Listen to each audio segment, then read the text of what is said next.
አርቲፊሻል ኢንተለጀንስ ወይም ኤአይ ጽሑፍ ከመጻፍና ምስል ከመሳል ባለፈ የሰውን ልጅ ታሪክ እና የወደፊት ዕጣ ፈንታ እየቀየረ መሆኑን ያውቃሉ? ግን ሳይንቲስቶችን ያስገረመ የሕክምናውን ዓለም ያስደነገጡና ከሰው ልጅ አቅም በላይ የሆኑ ታላላቅ ግኝቶችን በኤአይ አማካኝነት ተከስተዋል።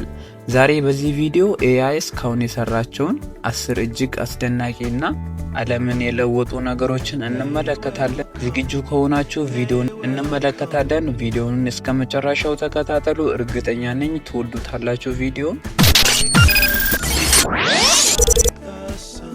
የመጀመሪያው በኤአይ አማካኝነት የተገኘ ግኝት የፕሮቲን መዋቅርን መተንበይ አልፓፎልድ። ለ5 አስርት ዓመታት ሳይንቲስቶች የፕሮቲንን ቅርጽ ለማወቅ ሲታገሉ የነበረውን እንቆቅልሽ የጉግል ዲፕ ማይንድ ኤአይ በሰዓታት ውስጥ ፈቶታል። ይህ ግኝት አዳዲስ መድኃኒቶችን ለማምረትና ገዳይ በሽታዎችን ለመዋጋት የሕክምናውን ዓለም ሙሉ በሙሉ ቀይሮታል። ሁለተኛው ደግሞ ኤአይ አማካኝነት የተገኘ ግኝት የካንሰር በሽታን አስቀድሞ መለየት። ኤአይ የራጅ እና የሲቲ ስካን ምስሎችን በማንበብ የካንሰር እብጠቶችን ከአንጋፋ የሕክምና ዶክተሮች በበለጠ በፍጥነት ትክክለኛነት መለየት ችሏል። በተለይም የጡትና የሳምባ ካንሰርን ገና በመጀመሪያው ደረጃ ላይ በመለየት በሚሊዮን የሚቆጠሩ ሰዎችን ሕይወት እያተረፈ ይገኛል። ሶስተኛው የኤአይ ግኝት የኒውክለር ውህደትን መቆጣጠር። የፀሐይን የተፈጥሮ ኃይል በምድር ላይ ለመድገም የሚደረገውን የኒውክለር ውህደት ሙከራ እጅግ በጣም ሞቃት የሆነውን ፕላዝማ መቆጣጠር ትልቅ ፈተና ነበር ከዚህ በፊት። ነገር ግን ኤአይ ይህንን እጅግ ውስብስብ የፊዚክስ ሂደትን በሰከንድ በሚሊዮን ጊዜ በማስላት በተሳካ ሁኔታ ተቆጣጥሮታል።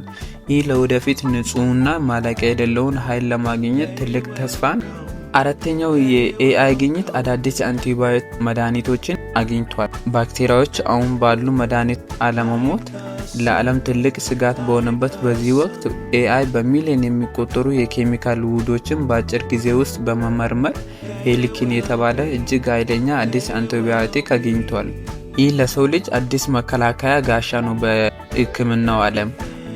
አምስተኛው የኤአይ ግኝት ራሳቸውን የሚያሽከረክሩ ማኪናዎች እና አውሮፕላኖች።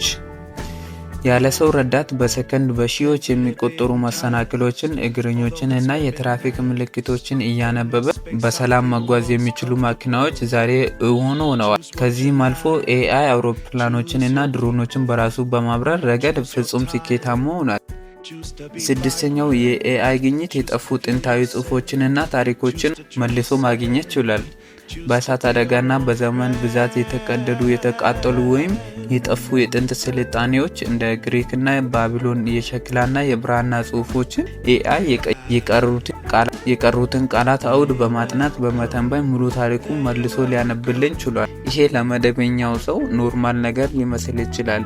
ለታሪክ አጥኚዎችና ለሳይንቲስቶች ግን በጣም ትልቅ ነገር ነው። ሰባተኛው የኤአይ ግኝት የአየር ንብረት ለውጥን እና የተፈጥሮ አደጋዎችን መተንበይ ችሏል። ኤአይ የዓለማችን የአየር ሁኔታ፣ የውቅያኖስ ሞገድ እና የአካባቢ አየር መረጃዎችን በማቀናጀት ከባድ አውሎ ንፋሶች፣ የመሬት መንቀጥቀጦች እና የጎርፍ ከመከሰታቸው ከቀናት በፊት በትክክል መተንበይን ችሏል።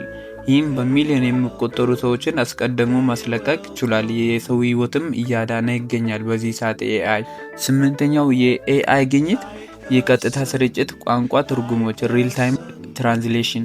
በተለያዩ ሀገራት ያሉ ሰዎች አንዱ በአማርኛ ሌላው ደግሞ በእንግሊዝኛ ወይም ቻይነኛ ቋንቋ እየተናገሩ ኤአይ ድምጻቸውን የፊት እንቅስቃሴያቸውን ጭምር ጠብቆ በሴኮንዶች ውስጥ ወደሚፈልጉት ቋንቋ በመቀየር የሰውን ልጅ ቋንቋ ግንብ ሙሉ በሙሉ አፍርሶታል። ዘጠነኛው የኤአይ ግኝት የኪነ ጥበብና የሙዚቃ ስራዎች። የሰው ልጅ የፈጠራ ስራ ብቻ ይመስል የነበረው የሙዚቃ ቅንብር እና የዲጂታል ስዕል ስራዎች ኤአይ በሚያስደምም ሁኔታ እየሰራቸው ይገኛል። እንደውም የተወሰኑ የኤአይ ስዕሎች በታዋቂ ስዕል ውድድሮች ላይ አንደኛ በመውጣት ዓለምን እያስገረመ ይገኛል። አስረኛው የኤአይ ግኝት የጠፈር ምርምር እና አዳዲስ ፕላኔቶችን ማግኘት። ናሳ ከኬፕለር ቴሌስኮፕ የሚመጡ በሚሊዮን የሚቆጠሩ የብርሃን መረጃዎችን ለመተንተን ኤአይን ይጠቀማል። በዛሬ ጊዜ በዚህም ምክንያት ከፀሐይ ስርዓት ውጭ ያሉ አዳዲስ ሊኖሩባቸው የሚችሉ ፕላኔቶችን፣ ኤክሶፕላኔት እና የኮከብ ስብስቦችን ማግኘት ችሏል።